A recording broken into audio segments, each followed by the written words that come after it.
and welcome to Huddle Breakdown, a new week and unfortunately a man down. Alan Morrison could not join us today, so it is just myself and James. How you doing, James? I'm good. These personal days, they get out of control. These guys go retired and then you just can't count on him. He's off, who knows, gallivanting around again. But some of us show up for work regularly. Some of us don't. Yeah. But well, we can just make sure that everybody is able to listen to our dulcet tones for a little bit longer in this particular podcast, which, more if you're not a airtime fan for of us, that- Laura. That's the most important thing. Yeah, exactly. Who couldn't enjoy that? Thanks everybody for joining us today. We've got obviously a little bit to cover in terms of the Falkirk game from the League Cup this weekend. For any of you who didn't see it, we obviously handily beat them 5-2, although it wasn't as straightforward as the scoreline would suggest, setting up a semi-final tie with Aberdeen, which is going to be as nerve-wrack inducing as you would imagine, and we'll also be looking ahead to the St Johnstone game. I have some thoughts on the Falkirk game because I actually had a ticket and was at it on Sunday, James, but I'll ask you first for your thoughts and overview on the game. Like I hinted at, it wasn't the most straightforward of victories, but what was your overall impression of the performance? Well, first I want to give credit after I have tongue-in-cheek banter for Alan's absence today, that he and John from the Falkirk podcast were spot on last Thursday. For those who may have missed that segment, in kind of forecasting a good game of football, and I think that was an enjoyable one. So just generally speaking, it was refreshing to see a team come in and be organized and play well and put up a good fight. There's a lot of nuance to the game, and we'll get into that. But that's the first thing, is just give John and Alan kudos for their insight last week. So yeah, it was basically a story of 15 minutes, which was when we got the second goal and kind of the landslide in the subsequent 15 minutes that occurred when, for a variety of reasons, Falkirk got out of their shape. And so for most of the rest of the game, particularly the first 65 minutes, let's say, the vast majority of the time, they presented the exact kind of headache that I've been fearing seeing this season. Worried that Rangers would set up that way at Celtic Park in the first derby. I worried that Slovan Bratislava would set up this way. And what is that way? Well, narrow, compact, and not ball chasing. So they were very disciplined in their shape, very coordinated, very well coached. And the underlying stats effectively supported that this was a coin flip kind of game. I mean, it was up until that kind of second goal in the 68th, 69th minute. Even, shots, XG, possession skewed as you would expect. I mean, it was a headache type of game where a team, comes in with a good game plan, but also is realistic within that context and smart about the relative strengths of the teams. And they were doing a lot with what little possession they had, and we had a lot of possession and not doing all that much with it because they had a very difficult nut to crack. So that 15 minutes, and again, we'll get into this a little more, but we caught them in some chaotic moments. So if you go back and you review those goals, the first Ida goal was that made the game 2-2 was kind of a progression off of a corner. They were disorganized. It was actually their left back who was on the right side, and it was Ralston, our right back, on the left side. And Kuhn getting that ball play through, it was their left back trying to chase him and close him down. So that gives you an idea of the fluidity that it was part of the set piece, really, continuation. And then, we caught them on the ball. Kuhn, great defensive play, but again, they were stretched, right? So basically, even if you go through the subsequent 4 goals, when we made it 2-2 and then on to the 5-2, those last 4 were all different iterations of them being disorganized and stretched. So and again, obviously we helped cause that happen, so that's important. But it goes back to this issue that we did not do great against them when they were kind of in rest defense and organized and, in their defensive third. And Mm-hmm. that's been kind of my general concern, is that our transfer window and our personnel might struggle with that. So that's the one part of the game that was maybe worrisome, if we get people that look to mimic this and see they can defend that way and have some success against us. But obviously, comfortable in the end.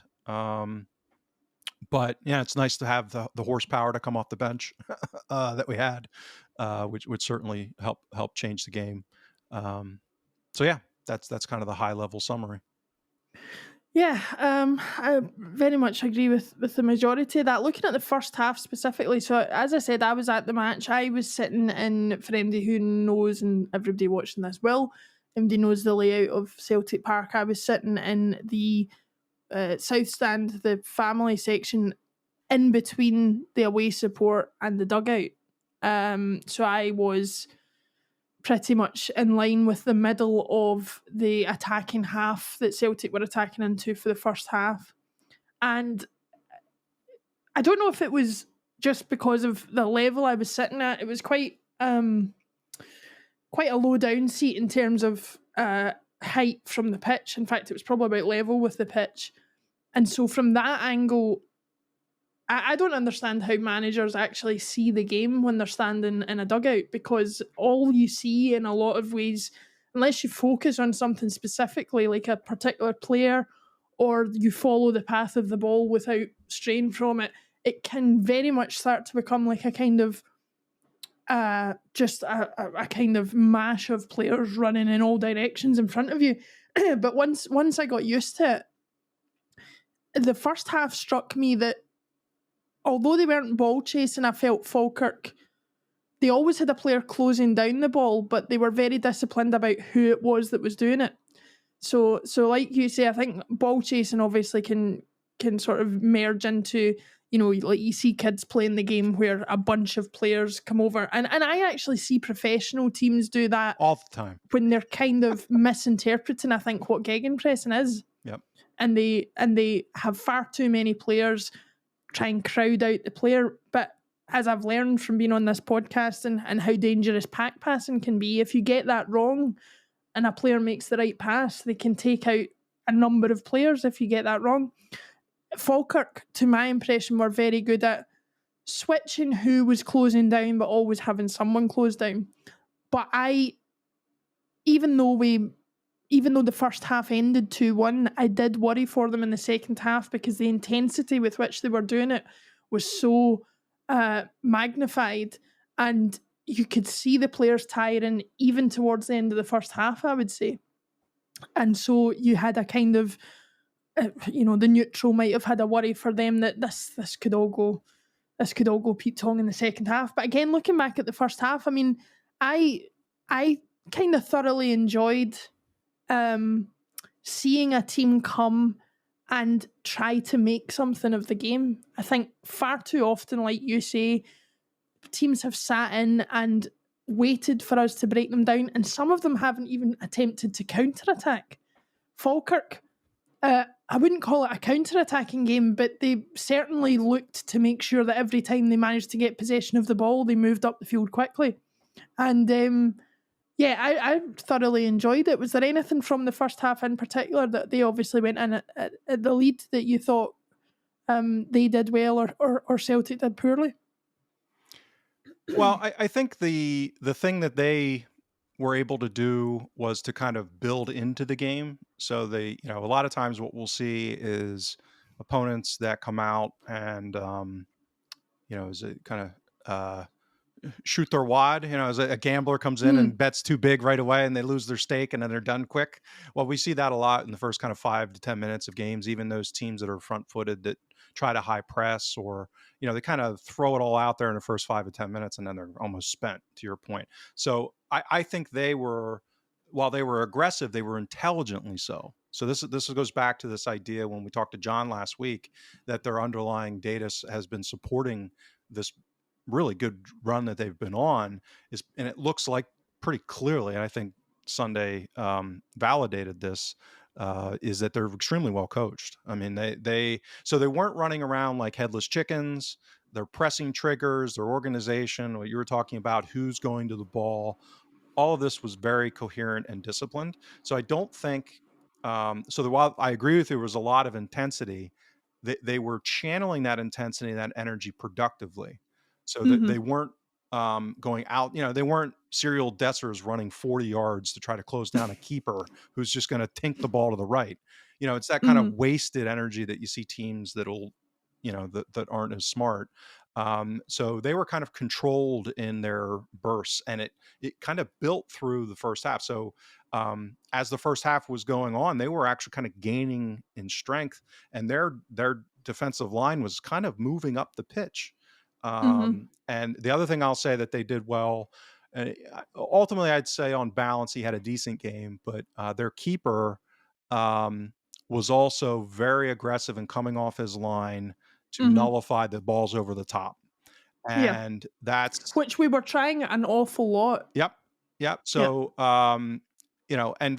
that's been part of our playbook, so to speak, this season, particularly as teams do kind of push on to us. We've been very effective. Obviously, we didn't have the personnel necessarily with the starting front three. That's the same as our first choice, but their keeper was coming out and front-footed, aggressively dealing with balls over the top, and that's something that a Mhm. lot of times we don't see with opponents. So I think between those things in that first half, and the other thing, so I will kind of couch that in one way, is that this idea that they didn't park the bus. They didn't park the bus in a sense that they were just lumping balls forward, but they Mhm. were a lot of the time deep and kind of right Mhm. at their 18. But they were playing, it's fluid, but generally speaking, what was about a 4-5-1. So they had a kind of a flat four and then a flat five, and then just the striker. But he was, in parking the bus territory a lot of the time. Mhm. Um, but when they did win possession, they were doing something with it. Mhm. Now, to our credit, and you would think with the disparity in the levels between the teams, generally speaking, they didn't have much success in getting possession in their own defensive third and then progressing all the way to the point where they created a chance in our Mhm. defensive third. But they would get out and then maybe lose the ball around midfield, or so they just weren't lumping the ball forward. So that so that this is that issue of the connective tissue and the skill level and the talent levels, um that I worry about when you get a team that plays like Falkirk did, but has the personnel, the talent, and the athleticism to take that counterattack all the way. Um, Mhm. generally speaking, they didn't, and that's no besmirchment of them. I mean, it's a huge disparity between the two sides, even with us playing kind of a B team. Um, but yeah, they understandably fatigued. And that, I think that led to some of the disorganization and the space and the stretching and some of the mental mistakes. The guy getting caught on the ball by Kuhn was to a Mm. degree a mental mistake, probably, the kind that someone who's tired might make. Um, so yeah, but the first half, I mean, that's what I was saying. It was really, a toe to toe type of game. I mean, you wouldn't necessarily think it was Celtic as one team or Falkirk as the other, just the way the game was unfolding as far as like tactically and the dynamics of the play, which again is a credit to them, but also, what do we have, 8 changes and some guys that have barely played. So in fairness to them, you know, um, some growing pains maybe to be expected, particularly confronted with a team that's this well organized, playing this intensely. Um, so yeah, that first half was, you know, that was the competitive part of the game. And it was actually incredibly competitive. Yeah, I think to pick up on your point about the number of changes. I mean, we started the game. The back four was Valley, Trusty, Welsh, and Ralston. I mean, if that back four as a unit ever plays together again for Celtic, I'll be very surprised. Not necessarily because I thought anything too negative about them as a whole, but just it was circumstances alone that led to those four being the back four that particular day. The fact that it was a Champions League match, the fact that it was a League Cup match against lower league opposition. It was a very specific set of circumstances that led to that four being together, and I think that was evident. I think it was, especially when you look at, for example, the first Falkirk goal. Valley's obviously struggling with their player to win the ball back or to intercept it. It breaks to the Falkirk player on the edge of the box, and I think Trusty is hesitant to come out and block the shot when he possibly should have. And, these are things that I think with a little bit more communication, a little bit more trust, a little bit more experience together, they might have had a different outcome. Valley was obviously under a lot of pressure as well, it being his debut and being on the same side of the park as Lewis Palma, where the defensive responsibilities of Palma are not keenly felt, to be to be kind. So Valley was having a lot of work to do. Well, and that, real quick, again, to John's credit from Falkirk last Tuesday, he had mentioned Aguiman. It was their winger, their right wide forward. Because when they were in possession and attack, they were kind of 4-3-3. I mean, they were playing a more progressive attacking formation. And John, I'm not quoting him here, but I'm paraphrasing that he's like a whirling dervish. All action, kind of chaotic and unpredictable, and I think that's he lived up to that billing again for sure. And it was kind of like their Maeda, kind of unpredictable but unstoppable as well. It was constant as well. Yeah, high motor, a lot of effort, and again in defensive volley first game, but also he didn't have that luxury of having Maeda track back, which Greg been singing the praises of Greg Taylor a lot this season, but that is a luxury he enjoys. Is that when he's playing that kind of inverted midfield role, he's got that Maeda tracking back force that can cover up some issues, whereas Volley did not enjoy that for sure.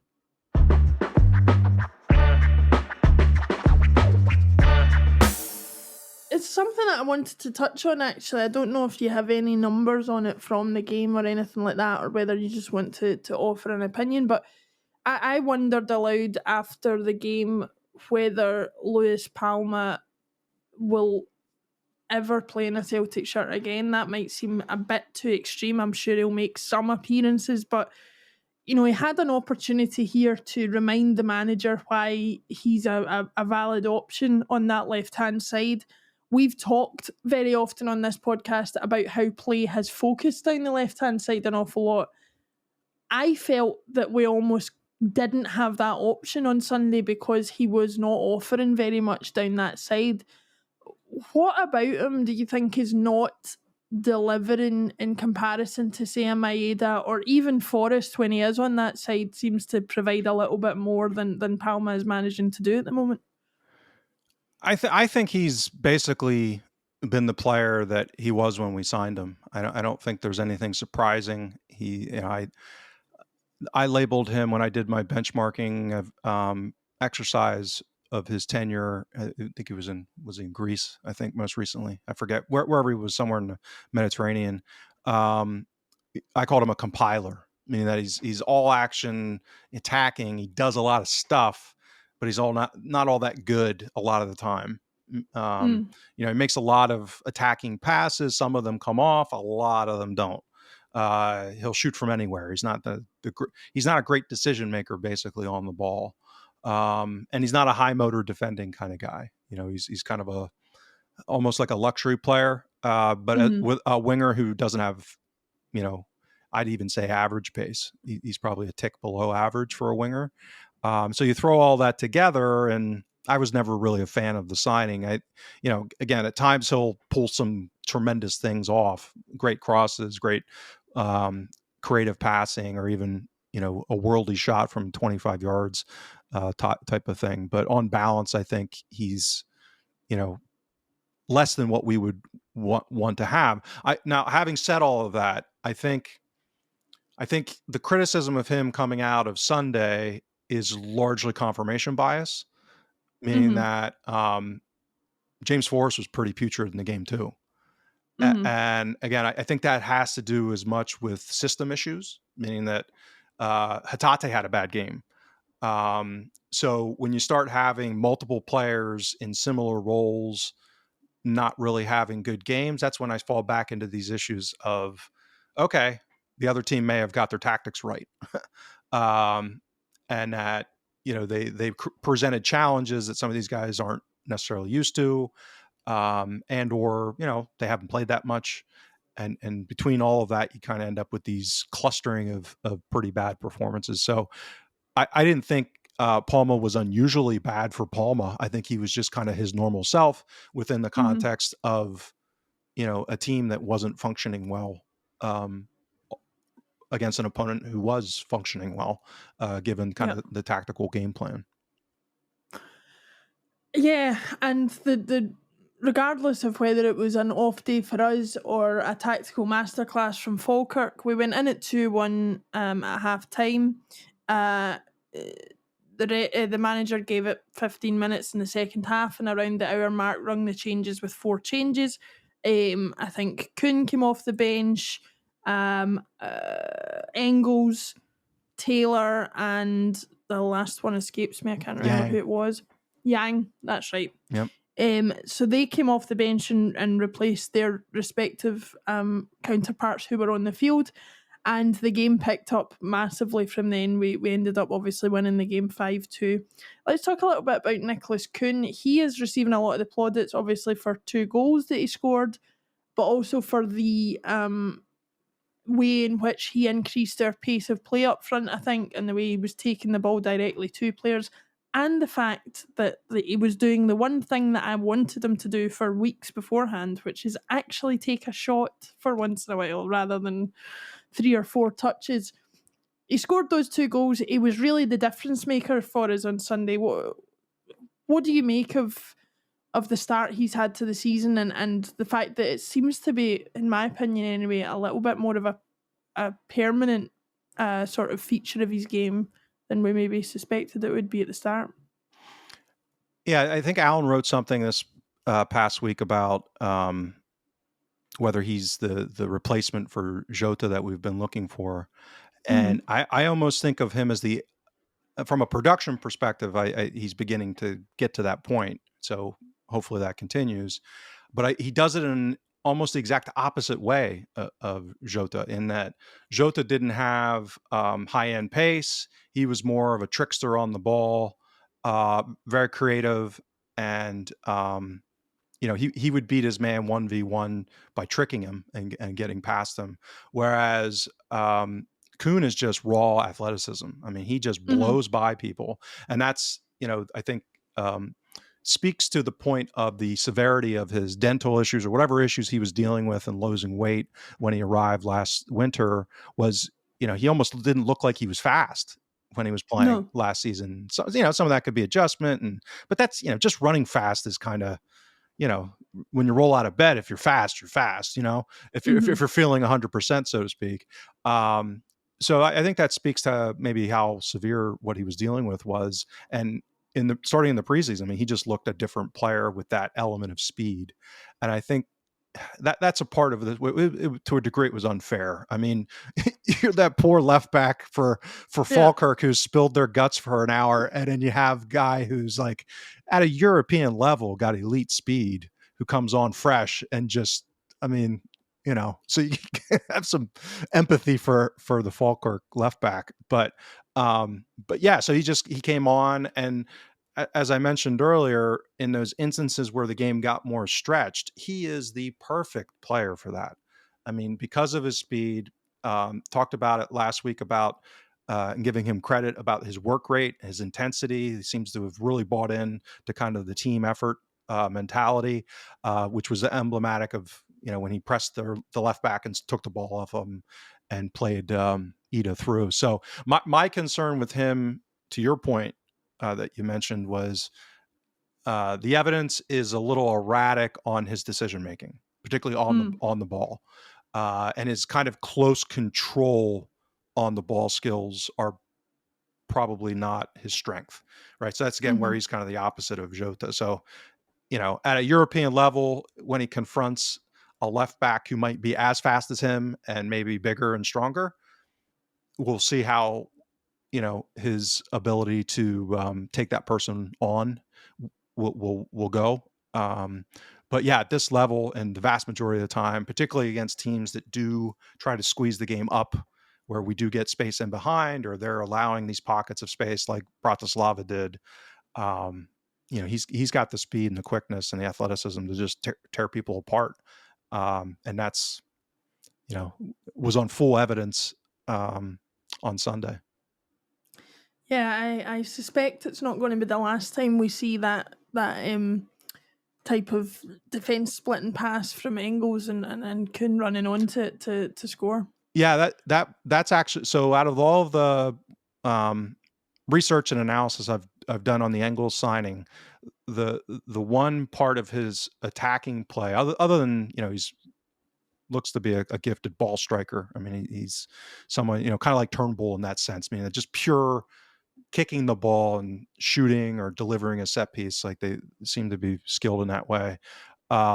Is his ability to pass from deep Mm. and create attacking opportunities from deep. And obviously, at a club like Augsburg, playing in the Bundesliga, that frequency of doing that was pretty high. I Hmm. think that's part of why he was viewed favorably at Augsburg. I'm not sure he's going to get to do that a lot at Celtic, particularly domestically. And, Yeah. and again, this was an example of we were up. I think that was when we were up 3-2, and now Falkirk had to start pushing forward more, and that created the space. And then um, to get in behind was deadly. Those poor center backs having to deal with a fresh Kuhn coming on, and he just blew right through him with a great run. So yeah, that's a relative strength I think Engels has, and it was great to see, and that's partly why I think he's potentially going to be very helpful against a Dortmund, against an Atalanta. We should be a pretty vicious counterattacking side, and I think he could be part of that because we haven't always had the player playing deep who is able and willing to deliver those over the top balls to Kyogo running in behind, or Maeda, and now increasingly Kuhn. So I think that is a role that he'll be able to play within a counterattacking setup. Yeah, I totally agree. I think if Kuhn can be at his maximum, then you've got Kyogo, and then if Maeda doesn't get sent off the way he did against Atletico Madrid, then the energy that we can expel going forward in a counter-attacking situation, and having somebody like Hatate and somebody like Engels who can find people with a pass could really benefit us. But that was the outcome of the game against Falkirk, 5-2. Was there any other particular outstanding facts or figures from that game that you wanted to share? I would say the other big thing was the so the ability for our players deep to connect through pass and to do that efficiently and effectively. I think that was again a little bit problematic. So this is um, and how that plays relative to depth. So obviously these guys weren't the starters, the back four, as we obviously said. But that when we're facing these kind of organized teams that are creating difficulty and breaking their lines to place those pack passes, it didn't look like any of these guys have that as a strength. Mm-hmm. And again, in fairness to them, haven't played much. Welsh has shown that in the past, as we've talked about repeatedly. Alan and I, wasn't his best day for that. in Trusty, in the profile I did on him for benchmarking, doesn't look like his strength. Hasn't been his strength even when he was playing in what was a reasonably attacking quality side in the championship before they got promoted, Sheffield. So I just and Vale is extraordinarily one-footed, and that was again within his profile. But again, his profile also showed, which was kind of weird given he's a fullback at Barcelona, is kind of his close control passing may not be the best. Mm-hmm. And he's clearly technically capable. So again, we get back to this issue of decision making and kind of speed of thought. So the kind of a back across the, and Ralston was Ralston. Like he was the one that kind of did what he usually does. But the other three I would say were kind of dicey, and that stood out in the data. And I didn't see, or I talked to Alan on his pack scoring, but I suspect their pack scoring would not have come across very well in the game. So that would be an issue. Obviously we haven't mentioned it yet, but the injuries, or at least the knocks for Johnston and Carter Vickers, if those do turn into anything of longer duration, then these issues become acute, because one of these guys is going to have to, put in some material minutes and at a Champions League level. So that's where, these issues on the ball become potentially more problematic. Yeah. Well, we've got a week to hope they can recover before Dortmund, and even if they do, whether they'll be at full fitness level remains to be seen. But fingers crossed that they do.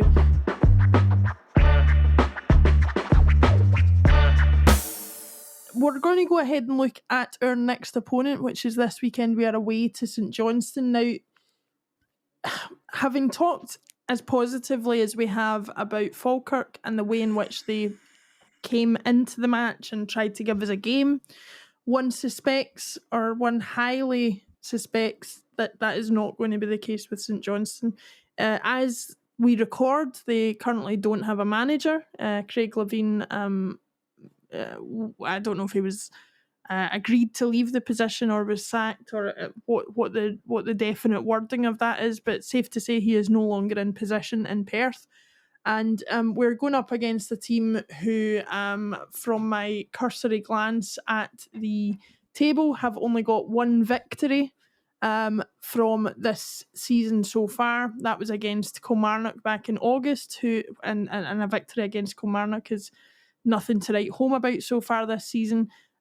Two of the defeats that they have suffered have been against Ross County and Hibs, who are no great shakes themselves, and those victories for those respective teams are the only victories they've had in the league this season. So, with that in mind, what do you make of our, not I suppose our chances, because I think we should expect to win it comfortably, but how do you think we approach this match, given that it is in such close proximity to the Champions League match, just a matter of hours later?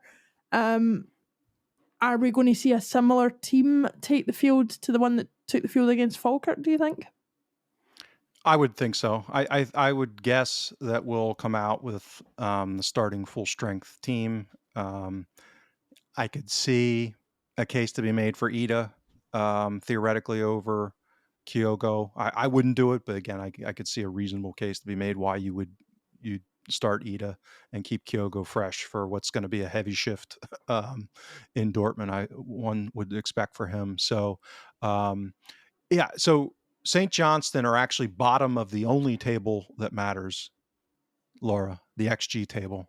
The XG table. Yes. I wanted to get in there and say that. I knew that. So they have been really bad, and so it's not shocking. I'm always, anytime managers are being lauded in the press, I tend to look at the underlying to say, do they deserve it? And then if they get sacked, I also like to look and say, hey, was this unfair? This was not unfair. This was earned. We always like to joke about Mr. Levine, and they've been bad in a very fun, interesting way, in that he decided to, I'll say he decided, but for whatever reason, they started to play a more front-footed, high press defensive game, whereas before they'd kind of been a little more passive. Like that's been particularly against better teams. the reputation of Levine, and certainly St. Johnstone. So they were a little more front-footed, a little more intensity, a little more pressing, counter-pressing. They were just really bad at it. So I don't know if that's coaching, misalignment of recruitment and player skills. I haven't looked at them that closely from actually watching them, but just looking at their data profiles, they've been pretty putrid when it comes to effectiveness in pressing and counter-pressing, even though they're doing it at a relatively intense level. And as we talk about defensive shape, all the things that we referenced relative to Falkirk, where they were being smart, channeling energy, St. Johnstone it looks to be the exact opposite of all of that, not channeling the energy effectively and doing it for just the sake of doing it, maybe. And the other fascinating part is that I've never actually seen this, so it's probably a small sample issue, but they've given up an insanely large amount of indirect free kick XG. Right. Wow. So usually, free kick, corners, this kind of stuff you see at a high level. So I don't know what happened or why they're giving up of indirect free kicks. Are they just badly organized? Well, that's in these situations. Yeah. So this is similar to what I patched together last March when I did a thread on Naismith and Hearts and why they were probably poorly coached and they were going to revert to the mean and going to be in trouble as soon as Shanklin went on a cold spell. And gloriously, we have enjoyed that so far this season. But that was a more nuanced case to kind of tease out that they weren't that well managed. This is an obvious one. Like, this is a slam dunk one, that all the earmarkers that I look at for a team that's poorly managed are there for St. Johnstone. So the risk in this is the old infamous, new manager bounce, which in the instances where teams are poorly managed, that bounce can occur because they just stop being so dumb. I don't know who the caretaker manager is. I don't know if he's just going to persist with what Levine was doing, but so just by not being quite as bad in how they're executing a tactical game plan, they could get a bounce. A lot of times the new manager bounces are because the team wasn't as bad as the results were and that they were due for mean reversion. That's the other aspect of the new manager bounce. So my again, if we're going to dream up a scenario where we should be concerned, it's that if they're at all sane, they would see how the Falkirk played, come in, play narrow, play deep, play compact, and play for a 0-0. They're not going to pass out from the back like Falkirk did. They don't have the personnel to do that. So there will be more of the shelling variety and, hence more explicitly playing for a 0-0. Again, to Falkirk's credit, they were not set up to play for a 0-0. They were set up to actually do some damage against us, and fair play to them, they did. And it's not like we haven't seen this before. We saw it last August, I think it was a little over a year ago, where they got a 0-0 draw, even though they were pretty bad. So that's why I would not go with, kind of a B team or a watered down team. I think we should go with, kind of a first choice, those that are available.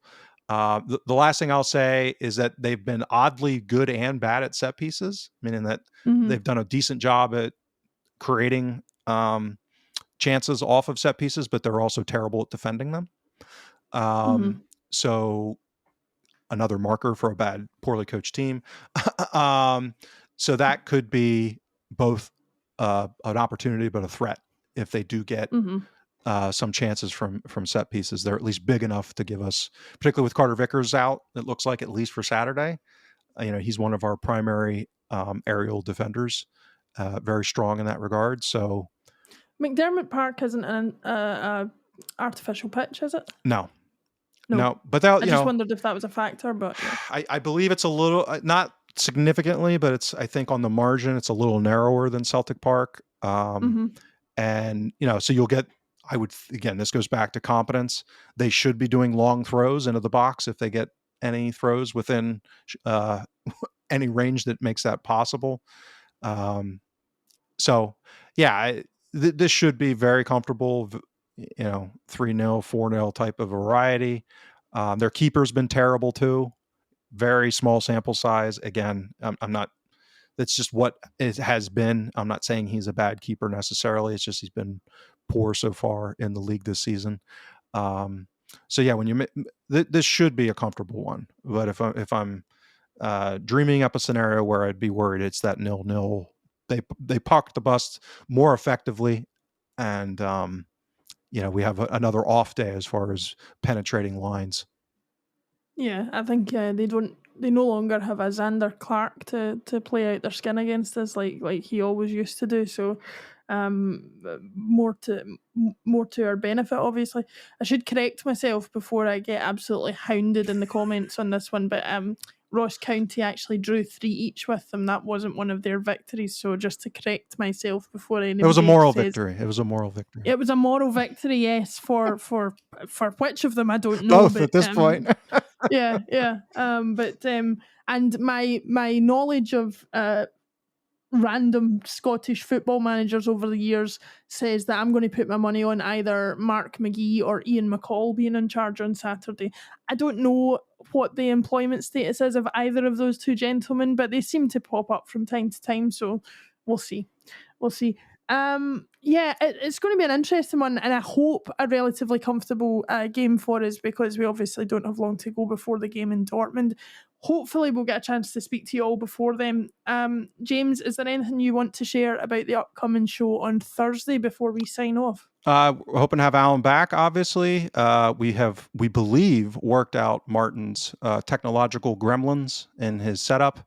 So I worked with him on that and got the kinks worked out over the weekend. We might be early next week. We haven't nailed that down, but with the game on Tuesday, I think our tentative schedule next week, we're looking to maybe, if we can herd all the cats, is to record on Monday to get that out ahead of the big game in Dortmund on Tuesday.